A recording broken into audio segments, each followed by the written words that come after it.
아멘. 반갑습니다. 한목나 244일 사무엘상 8장의 말씀을 통하여서 하나님께서 주시는 지혜와 지식으로 말씀이 깨달아진 그 말씀을 가지고 삶을 사는 저와 여러분 되기를 간절히 소망드립니다. 오늘 8장, 이스라엘 백성이 왕을 요구하며 사사시대를 마감하고 왕정시대로 진입하는 결정적인 전환점을 서술합니다. 늙은 선지자 사무엘이 자신의 아들들인 요엘과 아비야를 사사로 세웠으나 그들이 뇌물을 받고 판결을 굽게 하는 등 타락하자 이스라엘 장로들은 라마로 사무엘을 찾아와 모든 나라와 같이 우리를 다스릴 왕을 세워달라고 요구합니다. 이 요구는 사무엘을 불쾌하게 여겼으나 여호와께서는 사무엘에게 이는 단순히 그를 거부한 것이 아니라 여호와 자신을 그들의 왕으로 삼지 않겠다고 거부한 것을 분명히 하시며 백성의 요구를 들어주라고 명하십니다.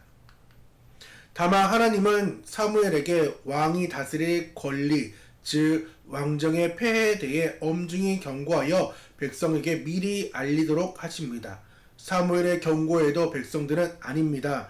우리에게 왕이 있어야 합니다. 우리도 다른 나라들처럼 되어 우리 앞에서 나아가서 우리의 싸움을 싸워줄 그러한 왕이 필요하다라고 고집을 피웁니다.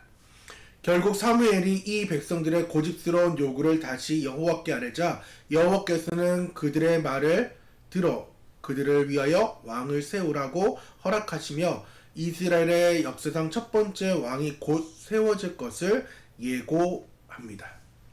오늘 8장, 하나님을 버리고 왕을 구하는 이스라엘. 그래서 오늘의 단어는 왕, 고집, 시선입니다.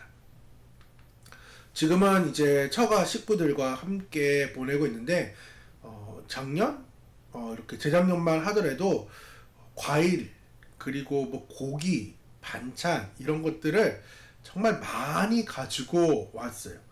비싸기도 하고 또 장모님께서 이래저래 챙겨주시면서 이렇게 잘 지내다가 또 그것이 없어질 때쯤 애들 핑계 삼아 또 내려가서 아이들 보여주고 또 왕창 받아오고 이런 식으로 삶을 지냈는데 여러가지 고기도 고기인데 과일이 이제 비싸니까 과일을 이제 도매 시장에서 사와가지고 많이 싸게 주셨어요. 그 바나나 같은 경우는 4박스 막 이렇게 받아오기도 하고 귤도 기본이 4-5박스씩 이제 가져오다 보니까 추우니까 자연스럽게 베란다에 놔둬서 이렇게 자연 냉장고가 되긴 했지만은 그 안에 썩어 있는 그런 과일들이 있게 되었고 그 썩어 있는 과일도 인해서 나머지 과일들, 즉 귤들이 상해지는 모습들을 보면서 제가 처가에서 이제 가져다가 오게 되면은 그 다음 날이 월요일 날에 하나씩 다 골라내가지고 이제 썩은 것들은 버리고 이제 취합할 것들은 취합하면서 이제 과일들을 먹고 이랬던 일들이 좀 많이 있는데 오늘 8장의 상황들을 보면은 부정적인 그 환경의 요소 하나가 전체에 얼마나 큰 영향을 끼치는지를 보여준다는 거죠.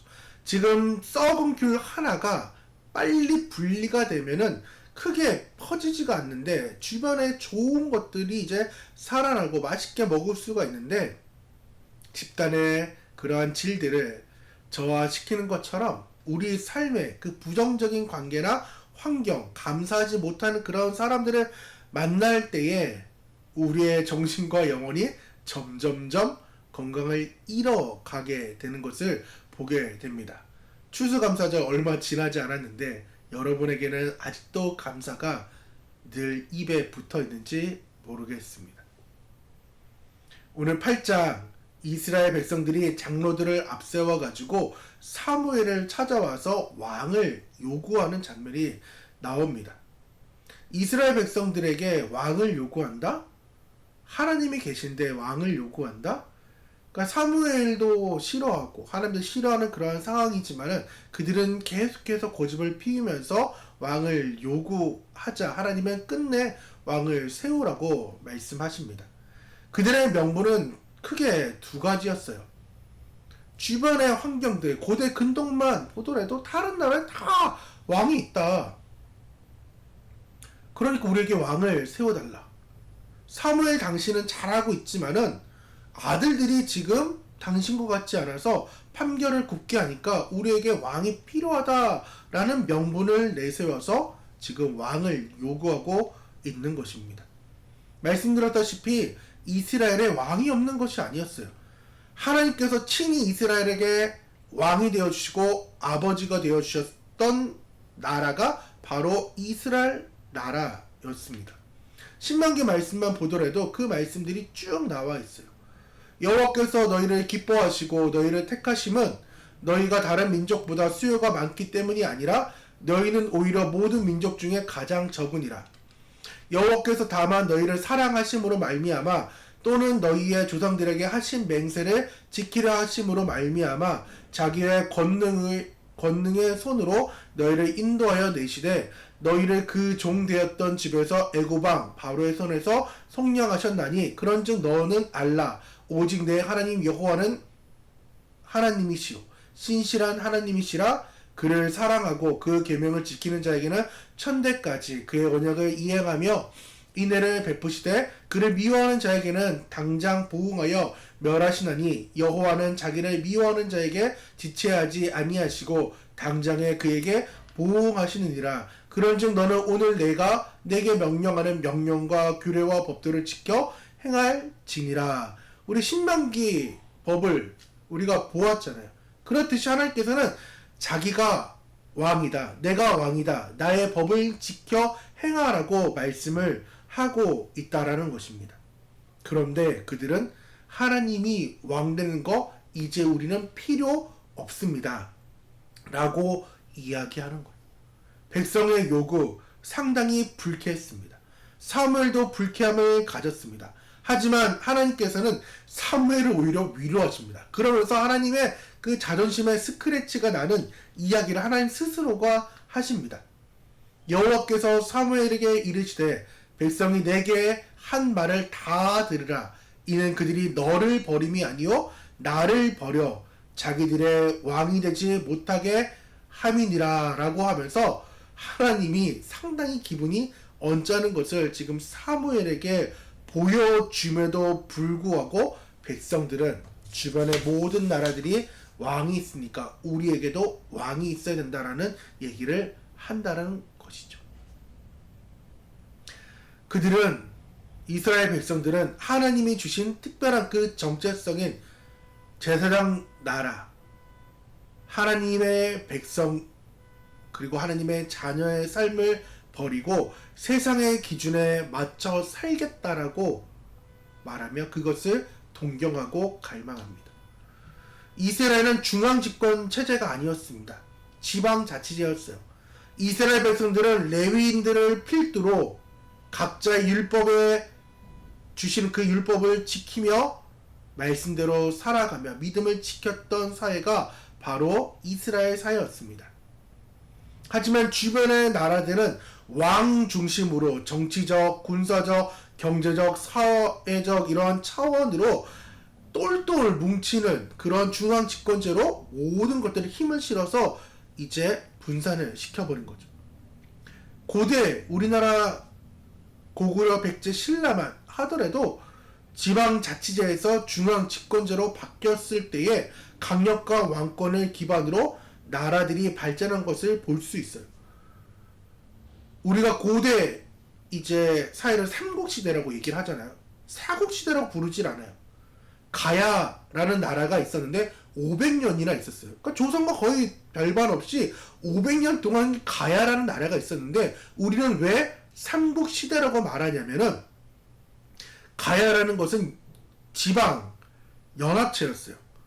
그러니까 이 연합체가 중앙집권 체제가 되지 않았음으로 인하여서 사국으로 치지 않았던 거예요. 그러니까 이스라엘 백성들이 당연히 세상적인 관점에서 보면은 왕을 요구할 수밖에 없었던 거예요. 그럴 때 하나님께서는 세상에 왕이 될 때에, 세상에 왕이 있을 때 어떤 일이 일어날지를 보여줍니다.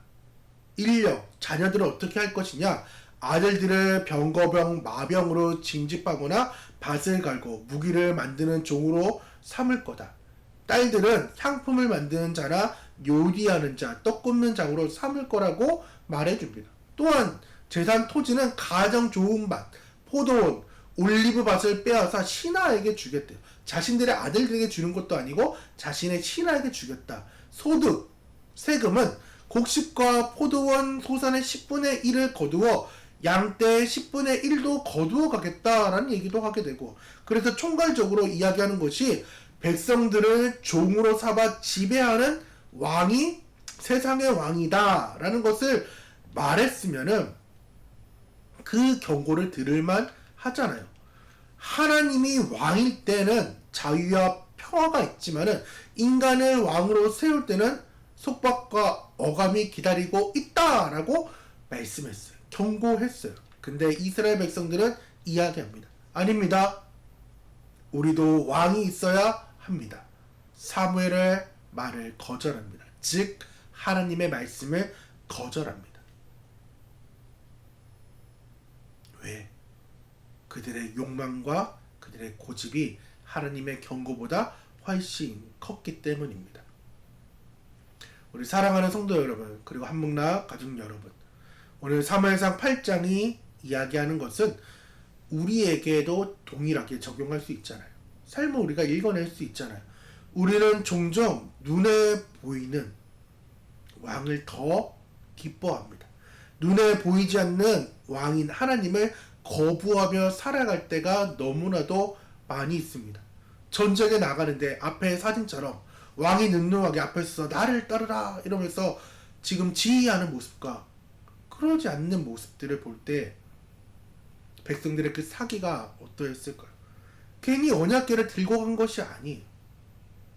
우리 또한 물질을 왕으로 삼을 때 우리는 물질의 노예가 됩니다.